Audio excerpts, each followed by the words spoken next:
Hello dear students, आप सभी का बहुत बहुत स्वागत है आईपीडीसी 2 के पार्ट 2 के अंदर। हमने ऑलरेडी इस पूरे कोर्स का जो पार्ट 1 है उसको अपलोड कर दिया है, जिसके अंदर हमने आपके सेमेस्टर 6 में आने वाला ये जो सब्जेक्ट है आईपीडीसी 2 उसके मोस्ट इंपॉर्टेंट ट्रू फॉल्स वहाँ पर पूरे डिस्कस किए हैं और आपको अच्छे से मैंने सारी चीज़ें समझाई भी है।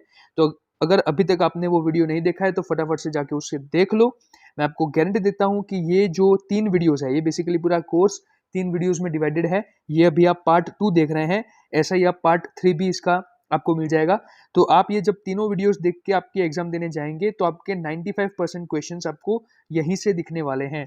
तो अगर आप अपनी एग्जाम के एक दिन पहले इन तीनों वीडियोस को देख के जाते हैं तो आप आराम से आईपीडीसी में काफ़ी अच्छे मार्क्स लेके आओगे। ठीक है, तो चलिए फटाफट से शुरू करते हैं। आज हम देखने वाले हैं 50 एमसीक्यूज, जो कि काफ़ी इंपॉर्टेंट है आपके एग्जाम के लिए। मैं आपके सारे के सारे एमसीक्यूज आपको मैं तैयार कराऊंगा, यहाँ पे उनका मतलब समझाऊंगा। ओके, और आपको यहाँ से अच्छे से वो सारी चीज़ें समझ में भी आ जाएगी। तो चलिए शुरू करते हैं। सबसे पहले हमारे पास ये है MCQ, what is the meaning of begin with the end in mind. ठीक है, यानी कि begin with the end in mind, यानी कि अपने दिमाग में पहले से अंत के बारे में सोच के शुरुआत करो। इसका मतलब क्या है? तो इसका मतलब हम सीधा आंसर ही देखेंगे यहाँ पे। You should envision where you want to be in future and structure your life now to give direction to reach your goal। इसका मतलब क्या है कि you should envision where you want to be in future। आप भविष्य में जहाँ पे जाना चाहते हैं उसके बारे में आपको क्या करना है, विजन रखना है। And structure your life now to give direction to reach your goal. और फिर उस हिसाब से अभी आपका जो जीवन है उसे आपको स्ट्रक्चर करना है ताकि आपको आपका जो गोल है उसकी दिशा मिल सके। राइट, आप अपने गोल की दिशा में आगे बढ़ सको, तो उसके लिए आपको विजन रखना है। तो ये इसका सही आंसर होगा। चलिए दूसरा एमसीक्यू देखते हैं फटाफट से। One should analyse one self continually introspect and think that. तो यहां पर क्या बोल रहा है? One should analyse one self continually, अपने आप को आपको कंटिन्यूअसली एनालाइज करना है, अपने आप को इंट्रोस्पेक्ट करना है। ठीक है, आत्मनिरीक्षण करना है और सोचना है कि this is still to be done and what have I come to do and what is happening. यानी कि अभी इसको और करना है, मैंने कितना किया है और अभी क्या हो रहा है, इन सभी चीज़ों के बारे में आपको सोचना है। यानी कि इस तरीके से अपना खुद का क्या करना है, एनालाइज करना है अपने आप को, आपका आत्मनिरीक्षण करना है, ताकि आपको पता चले कि अब तक आपने कितना काम कर लिया है, अभी आपको क्या क्या चीज़ें और करनी है, अभी मेरे आसपास क्या चल रहा है। इन सभी चीज़ों का आपको क्या हो सके, ज्ञान मिल सके, इसलिए। ठीक है, उसके बाद नेक्स्ट है, what is the first step to begin with the end in mind. ठीक है, तो begin with the end in mind का पहला स्टेप क्या होना चाहिए? तो इसका सही आंसर होगा visualise your long term goal. यानी कि आप कुछ भी पाना चाहते हैं तो सबसे पहले आपको क्या करना है, आपका मेन गोल क्या है, आपका लॉन्ग टर्म गोल क्या है, आपको सबसे पहले उसके बारे में सोचना पड़ेगा। एंड उसके बाद आपको क्या करना है, begin with the end in mind का आपका ये पहला स्टेप होगा। उसके बाद आपको शॉर्ट टर्म गोल्स बनाने होते हैं और बाकी सारे स्टेप्स फॉलो करने हैं। तो इसका आंसर होगा visualise your long term goal. ठीक है, चलिए फटाफट से आगे बढ़ते हैं। Short term goals should be, क्या कैसे होने चाहिए आपकी शॉर्ट टर्म गोल्स? तो relevant to your long term goal, यानी कि आपका लॉन्ग टर्म गोल है उसके साथ वो मिलने चाहिए, उसके साथ तालमेल उसका होना चाहिए। उसके बाद है, what does S stand for in the smart method. तो ये स्मार्ट मेथड के अंदर एस किस चीज के लिए स्टैंड होता है? इसका राइट आंसर आएगा स्पेसिफिक। ठीक है, यानी कि आपका जो गोल होना चाहिए वो कैसा होना चाहिए, स्पेसिफिक होना चाहिए। चलिए नेक्स्ट है, कंप्लीट दिस सेंटेंस। आपको ये पूरा वाक्य कंप्लीट करना है। To achieve your short term goal, okay, आपको क्या करना है आपका शॉर्ट टर्म गोल पाने के लिए? You should, your daily routine should include activities that help to achieve it. बहुत सिंपल सी बात है, अपना शॉर्ट टर्म गोल आपको कैसे आप अचीव करोगे? तो your daily routine should include activities that help to achieve it, यानी कि आपके शॉर्ट टर्म गोल को अचीव करने के लिए जो आपकी डेली रूटीन होनी चाहिए उसमें जितनी भी एक्टिविटीज होनी चाहिए वो उसके साथ तालमेल खानी चाहिए। राइट, उसके बाद नेक्स्ट है, drug addictions can negatively impact which of the following. यानी कि जो आप ड्रग लेते हैं उससे क्या नेगेटिव इम्पैक्ट पड़ता है आपके ऊपर? तो आपकी हेल्थ पे इम्पैक्ट पड़ेगा, ऑब्वियसली पड़ेगा, वेल्थ पे पड़ेगा, हाँ आपके पैसों पे भी पड़ेगा, आपकी फैमिली में भी पड़ेगा। तो आंसर आएगा ऑल ऑफ दी अबोव। ठीक है, इन सभी चीज़ों पे नेगेटिव इम्पैक्ट पड़ता है ड्रग एडिक्शंस का। उसके बाद है, which of the following is the list likely reason for the formation of drug addiction. यानी कि ये जो आपको ड्रग एडिक्शन होता है, ये जो आपको व्यसन होता है ड्रग का, उसमें से इन जितने भी ये कारण दिए हैं उसमें से सबसे कम उसके होने का कारण क्या है? ठीक है, तो इसका आंसर आएगा the desire to form an addiction, यानी कि आपकी खुद की इच्छा होना एडिक्शन करने की। देखिए किसी भी इंसान की खुद की इच्छा नहीं होती है कि वो एडिक्शन करे, किसी भी प्रकार का व्यसन करे, ठीक है। ज़्यादातर आप दूसरों लोगों के संपर्क में आते हैं तब आपको ये जब वो लोग खा रहे होते हैं ऐसी चीज़ें तो आपको खाने का मन कर जाता है, ठीक है। या तो आप स्ट्रेस में होते हैं या तो क्यूरियोसिटी होती है, तो ऐसे केसेस में आप ड्रग एडिक्शन में आते हैं। लेकिन हमारी खुद की इच्छा कभी नहीं होती है कि हम खराब व्यसन करें, क्योंकि हम सबको पता है कि वो हमारे स्वास्थ्य के लिए हानिकारक है, राइट। तो इसका आंसर आएगा the desire to form an addiction. उसके बाद है which of this methods can help an addict overcome their addictions, इसमें से कौन सी चीज है जो एक व्यसन वाले व्यक्ति को उसका व्यसन को ओवरकम करने में हेल्प करेगी। तो इसका आंसर आएगा firmly decide to give up, ठीक है। यानी कि आपको बहुत ही फर्मली एकदम मजबूत इरादे से तय करना पड़ेगा कि मुझे अपना व्यसन जो है उसे छोड़ना है, तब जाके ही आप उसे छोड़ पाएंगे।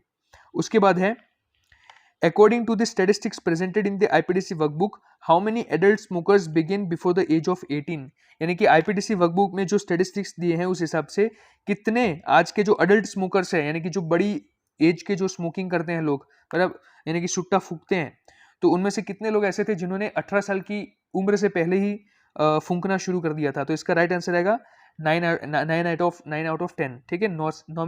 10 में से 9 लोगों ने ही बहुत अपनी 18 साल से पहली उम्र से शुरू कर दिया था ये सारी चीजें। उसके बाद है what was the fate of the shining star Debashish Ghosh, ठीक है। तो ये चीज आपको जानने के लिए वर्कबुक पढ़नी पड़ेगी, लेकिन यहाँ पे अभी आपके पास उतना टाइम नहीं है, तो आप फटाफट से आंसर याद रख लो। इसका राइट आंसर आएगा he is working at a clothing processing factory in Ahmedabad, यानी कि उसके फूटे नसीब ये थे कि वो एक क्लोथिंग प्रोसेसिंग फैक्ट्री में काम करता था अहमदाबाद के अंदर, ठीक है। कपड़ा जो बनता है ना उसकी फैक्ट्री। उसके बाद how does the cool factor play a role in recreational drugs, ठीक है। तो रिक्रिएशनल ड्रग्स में क्या है, सिगरेट्स, अल्कोहल, ये। तो इसमें कूल फैक्टर क्या है, लोग क्या सोच के कूल समझ के इन सभी चीजों को लेते हैं। तो उनका मानना यह है कि one will use recreational drugs because of the belief that it improves one's social status. तो बहुत सारे लोग ऐसी सारी चीजें यानी कि दारू पीते हैं, सुट्टा फूंकते हैं, वो ऐसे ये सारी चीजें करते हैं क्योंकि उनको लगता है कि ये सारी चीजें करने से उनका सोशल स्टेटस जो है वो अच्छा दिखेगा, लोगों के सामने वो अच्छे दिखेंगे, कूल दिखेंगे। तो ऐसा सोच के बहुत सारे लोग ये सारी चीजें ट्राई करते हैं, जो कि बहुत ही खराब बात है। Which one of the following services were not provided to the victims of the Gujarat earthquake in भुज? तो भुज में आपको पता होगा जो earthquake आया था, इनमें से कौन सी सर्विस जो थी, यानी कि कौन सी हेल्प जो थी उनको प्रोवाइड नहीं की गई थी, जो विक्टिम्स थे, जिन लोगों को मतलब भूकंप का सामना करना पड़ा था, तो इनमें से कौन सी चीजें उनको प्रोवाइड नहीं की गई थी। इसका सही आंसर होगा मोबाइल फोन्स, ठीक है। बाकी सारी चीजें प्रोवाइड की गई थी, मोबाइल फोन्स प्रोवाइड नहीं किए गए थे क्योंकि उसकी कोई जरूरत नहीं थी उस वक्त। How did Carl Joss, a reporter from the Swiss magazine Sonnersblick, describe his experience after performing सेवा in the Gujarat earthquake relief camp? तो कार्ल जोस करके एक रिपोर्टर था, ठीक है, स्विस से। तो उसका एक्सपीरियंस बता रहा है कि describe his experience after performing सेवा इन गुजरात अर्थक्वेक रिलीफ कैंप, यानी कि जब उसने रिलीफ कैंप में काम किया, वहां पे काम करने के बाद वो अपना एक्सपीरियंस कैसे बताता है। तो वो कहता है कि the best birthday gift that anyone could have given me, ठीक है। तो ये इसमें राइट आंसर आएगा क्योंकि उनका कहना ये था कि ये मेरे लिए बेस्ट बर्थडे गिफ्ट था जो किसी ने मुझे दिया हो, राइट। उसके बाद है which of the following seva did the journalist Carl Joss not perform during the relief work of the Gujarat earthquake. तो इनमें से कौन सी जो सेवा थी वो कार्ल जॉस ने परफॉर्म नहीं की थी during the relief work of the Gujarat earthquake, ये हमें बताना है। तो इसका आंसर आएगा ड्राइविंग दी एम्बुलेंस, ठीक है। यानी कि उन्होंने एम्बुलेंस ड्राइव नहीं की थी, बाकी सारी जो सेवा थी उन्होंने परफॉर्म की थी। उसके बाद नेक्स्ट एमसीक्यू हमारे सामने, Norgay and Hillary were able to successfully climb Mount Everest, what factor allowed them to do this while their predecessors could not, ठीक है। तो नॉर्गे एंड हिलेरी जो थे वो माउंट एवरेस्ट को क्लाइम कर पाए थे, तो ऐसी कौन सी चीज थी जो उन्होंने फॉलो की जिससे वो माउंट एवरेस्ट चढ़ पाए और उनसे पहले चढ़ने वाले जो लोग थे, यानी कि जिन्होंने पास्ट में ट्राई किया था, वो नहीं कर पाए। तो इसका राइट आंसर आएगा they were part of a team that worked selflessly. वो एक ऐसी टीम के पार्ट थे जो सेल्फलेसली काम कर रही थी। तो हमेशा सेल्फलेसली अगर आप काम करते हैं तो आप किसी भी काम को सक्सेसफुली कर पाते हैं, वो यहाँ पे मैसेज देने की कोशिश कर रहे हैं, ठीक है। उसके बाद है which of the following is not a characteristic of a good team player. एक अच्छे टीम प्लेयर की इसमें से कौन से लक्षण नहीं है, ये हमें बताना है। तो इसका राइट आंसर आएगा हाफ हार्टेडनेस। हाफ हार्टेडनेस का मतलब होता है कि कम दिल का इंसान। फिर देखते हैं next, how did Tenzing Norgay climb Mount Everest, उन्होंने माउंट एवरेस्ट कैसे क्लाइम किया था, ठीक है। तो इसका राइट आंसर आएगा बाय अनसेल्फिश टीम वर्क, ठीक है, यानी कि एकदम निस्वार्थ टीम वर्क के माध्यम से वो माउंट एवरेस्ट को चढ़ पाए थे। उसके बाद नेक्स्ट है, which of the following does not contribute to being a good team player, इनमें से कौन सी चीजें एक अच्छे टीम प्लेयर का लक्षण नहीं है। तो इसका आंसर आएगा make sure to claim your credit, यानी कि एक अच्छा टीम प्लेयर कभी भी खुद सारा क्रेडिट नहीं लेता है, तो यहाँ पर यही इसका आंसर आएगा। उसके बाद है, विच स्टैंडर्ड डिड प्रमुख स्वामी महाराज स्टडी टिल, यानी कि प्रमुख स्वामी महाराज जो है वो किस स्टैंडर्ड तक, किस कक्षा तक पढ़े हुए हैं, तो इसका आंसर आएगा 6th स्टैंडर्ड, ठीक है। यहाँ पे जी लिख दिया है गलती से, लेकिन यहाँ पे 6th आपको दिखाई देगा ऑप्शन में। उसके बाद है, what was the first thing that प्रमुख स्वामी महाराज did after being appointed as the president of BAPS in 1950, यानी कि 1950 में जब पहली बार उन्हें BAPS का प्रमुख बनाया गया, ठीक है, प्रेसिडेंट बनाया गया, तो उन्होंने सबसे पहले काम क्या किया, इसका आंसर आएगा वॉश डिशेस एंड यूटेंसिल्स, यानी कि उन्होंने डिश धोई और यूटेंसिल्स जो बाकी के बर्तन होते हैं वो धोए। तो ये एक अच्छे लीडर का बहुत बड़ा एक मैसेज होता है कि एक अच्छा लीडर हमेशा कभी भी अपने अभिमान में नहीं रहता है, वह सदैव लोगों की सहायता करता है, ऐसे काम करता है जो कोई लीडर नहीं करता है, ठीक है, जो एक वर्कर के काम होते हैं वो भी वो करते हैं, जिससे वो मैसेज दे पाए कि यहाँ पर हम सब एक जैसे हैं, एक साथ हैं, ठीक है। टीम वर्क का एक बहुत अच्छा संदेश है ये। What did Anjali Ahuja do every Wednesday, Anjali Ahuja हर बुधवार को क्या करती थी, इसका आंसर आएगा सर्व द एम्प्लॉयज लंच, वो दूसरे एम्प्लॉयज को लंच सर्व करती थी, ठीक है। चलिए next, Pramukh Swami Maharaj reacted to the workers refusal to continue the construction by doing what, ठीक है। तो प्रमुख स्वामी महाराज ने, देखो वर्कर जो थे वो रिफ्यूज कर रहे थे कि हम अब अपना कंस्ट्रक्शन का काम नहीं करेंगे, तो उसके सामने प्रमुख स्वामी महाराज ने किस प्रकार से रिएक्ट किया, लिफ्टिंग टाइल्स, यानी कि वो खुद काम करने लगे, जो वर्कर का काम था वो काम वो खुद करने लगे, जिस चीज को देख के बाकी वर्कर्स को लगा कि ये देखो प्रमुख स्वामी महाराज खुद ये काम कर रहे हैं और हम क्यों नहीं कर रहे हैं, ठीक है। तो वो जितने भी वर्कर्स काम करने की इच्छा नहीं जता रहे थे वो सभी खड़े होकर फिर से काम करने लगे। तो ये एक अच्छे लीडर की निशानी होती है कि एग्जाम्पल देने से अच्छा खुद ही एग्जाम्पल बन जाओ। Who supported Mahatma Gandhi as his personal secretary for 25 years, यानी कि 25 साल तक महात्मा गांधी के पर्सनल सेक्रेटरी के तौर पे कौन से व्यक्ति ने काम किया था, इसका सही आंसर आएगा महादेव देसाई, ठीक है। चलिए अब हम आ गए हैं 75th एमसीक्यू पे, यानी कि हमारी आधी जर्नी यहाँ पर खत्म हो रही है, फिर उसके बाद हमें 25 एमसीक्यूज और देखने हैं, तो हम वो भी देख लेंगे फटाफट से।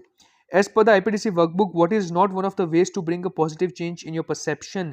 IPDC workbook के अनुसार इनमें से कौन सा तरीका नहीं है अपने परसेप्शन में, यानी कि अपने सोचने के तरीके में पॉजिटिव बदलाव लाने का, तो इसका आंसर आएगा make other feels your importance, okay. तो दूसरे लोगों को अपना महत्व जताए, ये चीज इसमें बिल्कुल भी नहीं आती है, ठीक है, तो ये इसका आंसर आएगा। उसके बाद blank is to complete a required task or fulfill an obligation before or at a previously decided time, तो जब भी समय की बात हो, टाइम पे किसी भी चीज को करने की बात हो, तो उसका हमेशा आंसर आएगा पंक्चुअलिटी। पंक्चुअलिटी का मतलब होता है एक ऐसा इंसान, एक ऐसा गुण जिसमें इंसान जो है वो हर एक चीज समय पे करे। नेक्स्ट है, how did Mahadev Desai win the complete trust of Mahatma Gandhi, किस तरीके से महादेव गांधी ने महादेव देसाई ने, माफी चाहता हूं, महादेव देसाई ने किस प्रकार से महात्मा गांधी का ट्रस्ट जो है, उनका विश्वास है, वो जीता। तो इसका आंसर आएगा, देखिए, बाय बीइंग लॉयल, बिल्कुल सही बात है, by being sincere in his work, ये भी सही है, by being punctual in all his duties, तो इसका आंसर आएगा ऑल ऑफ द अबोव, ठीक है। यानी कि ऊपर दी हुई जितनी भी चीजें हैं वो सारी चीजें महादेव देसाई ने की थी, जिससे वो महात्मा गांधी का भरोसा जीत सके। ओके चलिए 78th एमसीक्यू देखते हैं, how did Walt Disney bring a change in the attitude of his employees at Disneyland, Disneyland में उनके जो एम्प्लॉय थे, जो कर्मचारी थे, उनके एटीट्यूड में एक बदलाव लाने के लिए वॉल्ट डिज्नी ने क्या किया, तो इसका आंसर आएगा he gave them a new perspective in which to view their role. अब इसका मतलब ये है कि जो एम्प्लॉय काम करते थे उन सभी एम्प्लॉय को उन्होंने ऐसा कहा, जैसे कि कोई कचरा साफ करने वाला था, तो कचरे साफ करने वाले को ये कहा कि आप बुराई साफ करने वाले एक सुपर हीरो हो, ठीक है। तो उससे क्या हुआ, उसको एक ऐसा अंदर से एहसास हुआ कि अच्छा मैं सुपर हीरो हूं। तो ये इस तरीके से उन्होंने रोल दिए, जैसे एक ऑडियंस होती है जहां पे हम जब भी कोई शो देखते हैं तो शो में हर एक किरदार होता है, तो हर एक काम को उन्होंने एक किरदार के साथ जोड़ दिया। ये काम किया था वॉल्ट डिज्नी ने, जिससे एम्प्लॉयज को उनका काम करने में काफी ही प्राउड उनको फील होने लगा और उनको मजा भी आने लगा। उसके बाद देखिए 79, What was the reply from the sweeper at NASA when President John F. Kennedy asked him about his job? तो जॉन एफ कैनेडी ने जब एक स्वीपर यानी कि कचरा साफ करने वाला जो व्यक्ति होता है नासा पे, उसको पूछा, ठीक है, उसकी जॉब के बारे में, तो उसने क्या रिप्लाई दिया? उसने जॉब का इसका रिप्लाई दिया, I am helping put a man on the moon, यानी कि मैं एक इंसान को चंद्रमा पे पहुंचाने का काम कर रहा हूं। तो ये उसने जवाब दिया। ठीक है, इसके पीछे का क्या कारण है? बहुत ही अच्छा कारण है। आप उसको जानना चाहते हैं डीप में तो आप वर्कबुक देख सकते हैं, लेकिन अगर आप अगले दिन मतलब एग्जाम के एक दिन पहले अगर आप इस चीज को देख रहे हैं तो आपको देखने की जरूरत नहीं है, फटाफट से हम एमसीक्यूज को देख लेते हैं। चलिए अब 18 नंबर का MCQ, reminding ourselves that life is finite, यानी कि जीवन जो है वो बहुत ही फाइनाइट है, बहुत ही कम समय के लिए है, can benefit us in many ways, which of the following are not one of this ways, तो इसमें से कौन सा तरीका नहीं है जो हमें बेनिफिट करेगा? इसका आंसर आएगा it can increase our life span. ठीक है, तो ये सोचोगे कि लाइफ फाइनाइट है, इससे कि हमारा जीवन काल बढ़ जाएगा, बिल्कुल नहीं बढ़ेगा, तो इसका आंसर आएगा it can increase our life span. ठीक है, चलिए next, which of the following are not one of the powerful thoughts explored in the lecture timeless wisdom for our daily life, तो इनमें से कौन सा पावरफुल थॉट्स इस लेक्चर में नहीं था? तो इसका आंसर आएगा when the going gets tough the tough get going, ये वाला इसका आंसर आएगा। ठीक है, which one of the following famous personalities received a cancer diagnosis from which they learned to understand life as finite and encouraged them to create the most iconic technological advances in the 21st century। देखिए पूरा वाक्य अगर समझ में ना आए तो भी ये देख के आपको पता चल जाएगा कि हम किसकी बात करें। Most iconic technological advantages in the 21st century, और कैंसर की बात हुई है। देखो तो कैंसर जो था वो एक ही इंसान को हुआ था जो कि है स्टीव जॉब्स, बाकी ये सारे के सारे अभी जिंदा है, आपको दिख रहा होगा। देखिए बिल गेट्स, सुंदर पिचाई, मार्क जुकरबर्ग, ये सभी अभी जिंदा है। ठीक है, वो बिल्कुल सही है। और जो स्टीव जॉब्स थे उनकी कैंसर से मृत्यु हो गई थी। ठीक है, और वो बहुत ही बड़े आइकॉनिक टेक्नोलॉजिकल एडवांटेजेस उन्होंने किए थे। आपको पता ही है आईफोन के जो रचयिता है वो कौन है? स्टीव जॉब्स है। ठीक है, तो यहाँ पर इसका आंसर आएगा स्टीव जॉब्स। इनका क्या कहना था वो भी आपको बता देता हूँ। They learn to understand life as finite and encourage them to create the most, तो उनका ये कहना था कि हमें हमारा हर एक दिन ऐसे जीना चाहिए कि वो आखिरी हो। ये बहुत ही फेमस कोट जो है वो स्टीव जॉब्स ने कहा है कि live each day of yours as if it is your last. चलिए next, how did Raj react to his father when he gave him a Bhagavad Gita instead of the car he asked for, तो राज ने अपने पिताजी से एक कार मांगी, okay, और उसके बदले में उनके पिताजी ने उनको भगवद गीता दी। तो इस चीज पे राज ने क्या किया? राज ने ये किया, he never spoke to his father again, उसने फिर से अपने पापा के साथ कभी बात नहीं की। ठीक है, according to the workbook which of the following is not one of the 6 important tips when asking for forgiveness, तो फॉरगिवनेस के लिए जब आप आस्क यानी कि पूछते हैं तो इनमें से कौन सी टिप्स, यहाँ पर जो 4 टिप्स दी है इसमें से कौन सी टिप्स नहीं आएगी उसमें? तो इसका आंसर आएगा मेक एक्सक्यूजेस, कभी भी हमें एक्सक्यूजेस नहीं करने चाहिए while asking for forgiveness। ठीक है, 85, according to the workbook which of the following is not part of the process of forgiving, तो वर्कबुक के हिसाब से इनमें से कौन सी चीज जो है वो प्रोसेस ऑफ फॉरगिविंग का पार्ट नहीं है? तो इसका आंसर आएगा think of the persons flaws and share them with others, यानी कि व्यक्ति की जितनी भी खामियां हैं उसके बारे में सोचो और दूसरों के साथ शेयर करो। तो ये तो बिल्कुल गलत बात हो जाएगी। ठीक है, ये फॉरगिविंग यानी कि माफी मांगने वाली चीज में तो आई ही नहीं, तो इसका आंसर आएगा ये। अब देखते हैं next, asking for forgiveness is an act of the courageous, यानी कि बहादुर लोगों का काम होता है ये। ओके, माफी मांगना। After forgiving someone what should we do next? Answer according to the lecture. ठीक है, तो किसी व्यक्ति को फॉरगिव यानी कि माफ करने के बाद हमें क्या करना चाहिए, नेक्स्ट क्या करना चाहिए?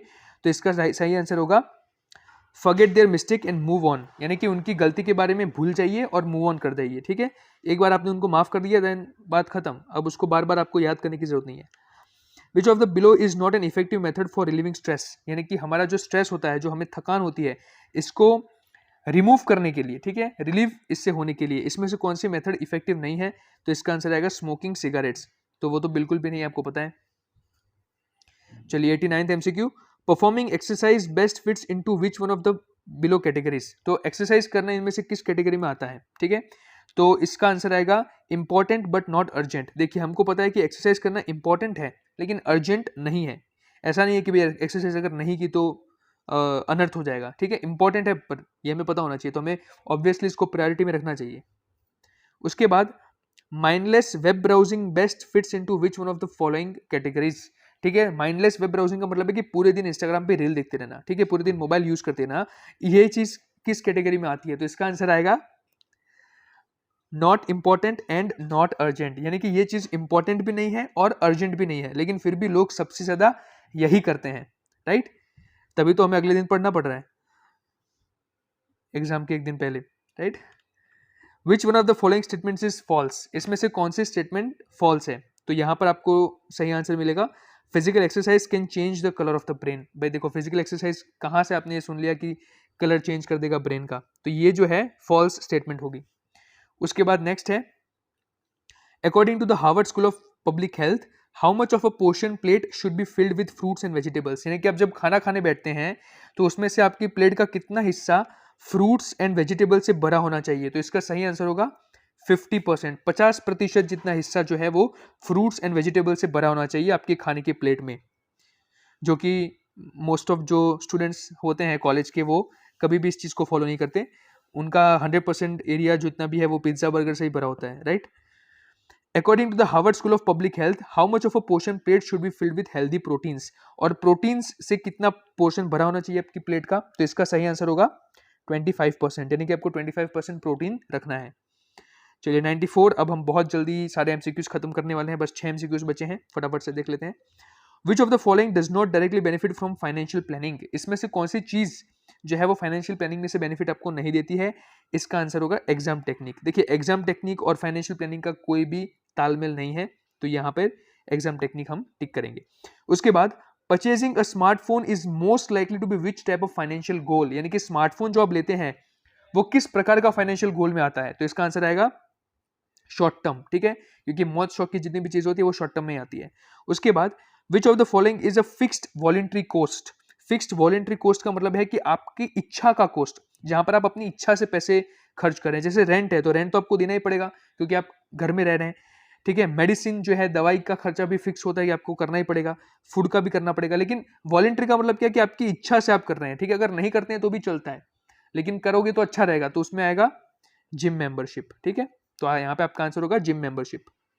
चलिए 97, for a person with secure employment, how many months of basic expenses should be saved in an emergency fund? यानी कि जो सिक्योर एम्प्लॉयमेंट वाला पर्सन है, जिसकी अच्छी खासी जॉब है, how many months of basic expenses should be saved in an emergency fund? तो इमरजेंसी फंड के लिए कितना आपके मंथ की जो एक्सपेंस है, कमाई है, वो सेव करनी चाहिए आपको? इसका राइट आंसर आएगा एटलीस्ट 3 मंथ्स, ठीक है। 3 मंथ्स वर्थ जो है आपका पैसा, 3 महीने जितना, वो आपको इमरजेंसी फंड में लगाना है।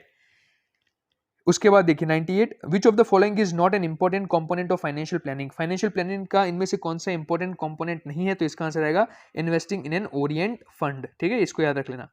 नेक्स्ट है, Mangesh Bhaskar scored 97% on the 10th standard board exams, but what caused his downfall? यानी कि देखो, मंगेश करके एक लड़का है जिसने अपनी 10वीं कक्षा में 97% उसको मार्क्स मिले थे, लेकिन फिर भी वो डाउनफॉल, यानी कि वो अपने जीवन में सफल नहीं हो पाया। इसका कारण क्या रहा होगा? इसका आंसर रहेगा बैड कंपनी, यानी कि उसके जो आजू बाजू सर्कल में जो लोग थे बाद में, वो बहुत ही खराब रहे होंगे, जिसकी वजह से उसका डाउनफॉल हो गया, ठीक है। उसके बाद आज के इस वीडियो का हमारा आखिरी एमसीक्यू जो कि है, how can we create a good environment for ourselves? हम अपने लिए एक अच्छा वातावरण कैसे क्रिएट कर सकते हैं? तो इसका आंसर बहुत ही सिंपल है, आपको करना है टिक यहाँ पे, रीड गुड बुक्स, ठीक है। अच्छी अच्छी पुस्तकें अगर आप पढ़ते हैं तो आपके आजू बाजू का जो एनवायरमेंट है वो अच्छा अपने आप हो जाता है, ठीक है। तो अच्छी बुक पढ़ा करें एंड उसी प्रकार से अच्छी वीडियोस भी देखा करें, जैसे कि आप हमारा वीडियो देख रहे हैं, राइट। तो इसी के साथ आज का जो वीडियो है वो हम यहाँ पे एंड करते हैं। आशा रखता हूँ कि आपको इस वीडियो में जितनी भी चीज़ें मैंने डिस्कस की है वो काफ़ी अच्छे तरीके से समझ में आ गई होगी। मैंने बहुत ही सरल भाषा में आपको सारी चीज़ें समझाने का प्रयत्न किया है, और अभी इसका जो तीसरा पार्ट है वो भी आप फटाफट से देख लीजिएगा, ताकि आप अपनी IPDC 2 के एग्जाम के लिए काफ़ी अच्छे तरीके से प्रिपेयर हो जाए और आपके एग्जाम में आपके काफ़ी अच्छे मार्क्स आ जाए, right. Thank you so much.